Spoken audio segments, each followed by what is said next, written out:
Year के आज के इस लेक्चर में हम लोग ट्रांजिशन मेटल से संबंधित कुछ इम्पॉर्टेंट पॉइंट्स के बारे में डिस्कस करेंगे। तो सबसे पहले आप देखिए कि ट्रांजिशन एलिमेंट्स वो एलिमेंट्स हैं जिनके अंदर अंतिम इलेक्ट्रॉन या आने वाला इलेक्ट्रॉन डी ऑर्बिटल्स के अंदर भरा जाता है। हमने इसी चैप्टर के अंदर ये भी देखा कि ट्रांजिशन एलिमेंट्स के दो कंपाउंड्स बहुत ही महत्वपूर्ण हैं, पोटाशियम डाइक्रोमेट और potassium permanganate. Potassium dichromate chromate के साथ में और पोटाशियम परमैंगनेट मैंगनेट आयन के साथ में बहुत ही स्पेसिफिक रिएक्शंस, बहुत ही इंपॉर्टेंट रिएक्शंस दिखाता है। क्रोमेट आयन और मैंगनेट आयन दोनों की जियोमेट्री टेट्राहेड्रल होती है।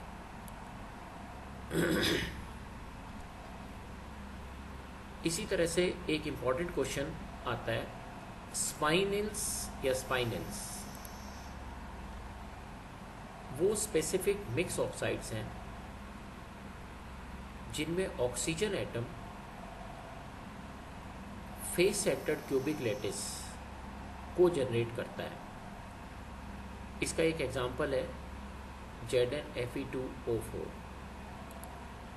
इसी तरह से ट्रांसयूरेरिक एलिमेंट्स वो एलिमेंट्स कहलाते हैं जो कि सिंथेटिक हैं एंड मेन मेड हैं। ये प्लूटोनियम के बाद में पीरियोडिक टेबल में आते हैं और ये प्रकृति में नहीं पाए जाते हैं। ट्रांजिशन एलिमेंट्स या ट्रांजिशन धातु, संक्रमण धातु मेलिएबल प्रवृत्ति के होते हैं, अर्थात ये आघातवर्तीय होते हैं। इसी कारण इनकी शीट्स बनाई जा सकती हैं। अर्थात यदि हम आयरन मेटल लें, कॉपर मेटल लें, सिल्वर मेटल लें और इनको हल्की हल्की चोट लगातार करें तो इनकी शीट्स बनने लग जाएगी। ये प्रॉपर्टी इनकी स्ट्रॉन्ग मेटेलिक बॉन्ड्स की वजह से आती है और इसी को मेलिएबिलिटी कहा जाता है। स्ट्रॉन्ग मेटेलिक बॉन्ड्स की वजह से ही एक और प्रकृति इनमें डेवलप होती है जिसे डक्टिलिटी कहते हैं, अर्थात इनके तार खींचे जा सकते हैं, इनके तार बनाए जा सकते हैं। जैसा कि आपने देखा होगा इलेक्ट्रिसिटी की वायर्स कॉपर की बनी हुई होती हैं। सभी ट्रांजिशन मेटल्स डक्टाइल्स होते हैं। ट्रांजिशन मेटल्स की मुख्य प्रवृत्ति है इनकी वेरिएबल ऑक्सीडेशन स्टेट, अर्थात ये कई सारी ऑक्सीडेशन स्टेट्स को दर्शाते हैं। इनकी नॉर्मल ऑक्सीडेशन स्टेट +3 होती है, लेकिन फिर भी आप देखेंगे कि स्कैंडियम, यट्रियम, लैंथेनम, एक्टिनियम ये सभी ना तो वेरिएबल ऑक्सीडेशन स्टेट दिखाते हैं, बल्कि स्कैंडियम और यट्रियम तो +3 के अलावा कोई और ऑक्सीडेशन स्टेट भी नहीं दिखाते हैं। फिर दो इम्पॉर्टेंट क्वेश्चंस बनते हैं जो इम्पॉर्टेंट पॉइंट्स भी हैं, इनको आप देख सकते हैं। कॉपर +1 और कॉपर +2 की स्टेबिलिटी। कॉपर +1 का यदि आप इलेक्ट्रॉनिक कन्फिग्रेशन देखते हैं तो ये 3D10 आता है और कॉपर +2 का 3D9 आता है।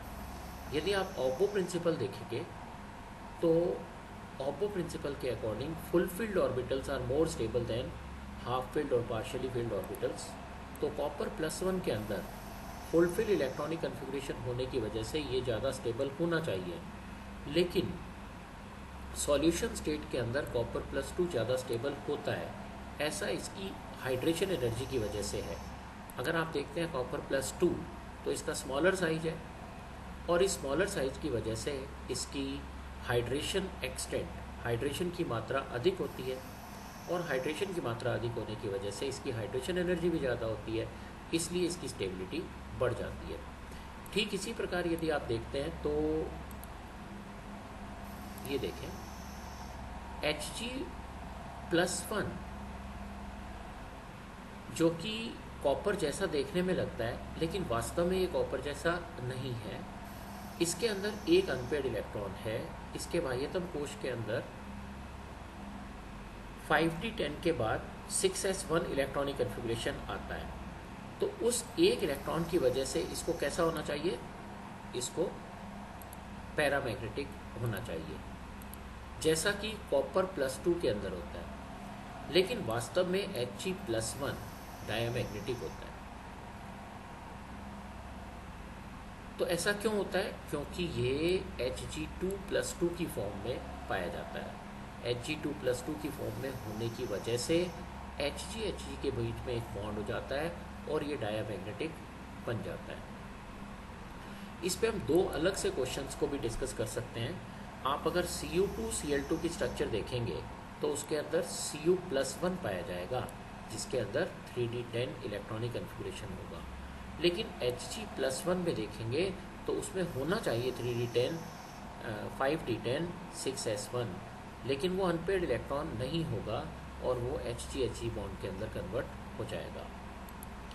इसी प्रकार ऑस्मियम एक अकेला ट्रांजिशन एलिमेंट है जो +8 ऑक्सीडेशन स्टेट दिखाता है। ये ट्रांजिशन मेटल्स या स्टेबल ट्रांजिशन मेटल्स के द्वारा दर्शाई जाने वाली हाईएस्ट ऑक्सीडेशन स्टेट है, यद्यपि एक ट्रांजिशन मेटल +9 भी ऑक्सीडेशन स्टेट दिखाता है। इसी प्रकार मरकरी एक मात्र लिक्विड मेटल है जो कि ट्रांजिशन मेटल्स के अंदर पाया जाता है। क्रोमियम के अंदर मैक्सिमम मैग्नेटिक प्रॉपर्टीज पाई जाती हैं क्योंकि इसके अंदर 6 अनपेयर्ड इलेक्ट्रॉन्स वाली स्टेट आ जाती है। मैग्नीज +2 भी पैरामैग्नेटिक आयन होता है और ये 3D सीरीज के अंदर बहुत स्टेबल पैरामैग्नेटिक कैरेक्टर दिखाता है। ट्रांजिशन मेटल्स के कुछ इम्पॉर्टेंट कंपाउंड्स की यदि बात की जाए जो रिएजेंट्स के रूप में भी काम में आते हैं, तो ट्रांजिशन मेटल्स के लेबोरेटरी में पाए जाने वाले रिएजेंट्स हैं Baeyer's reagent, alkaline dilute KMnO4, Tollens reagent, ammoniacal silver nitrate solution, Fehling solution और नेस्लर्स रिएजेंट K2HgI4।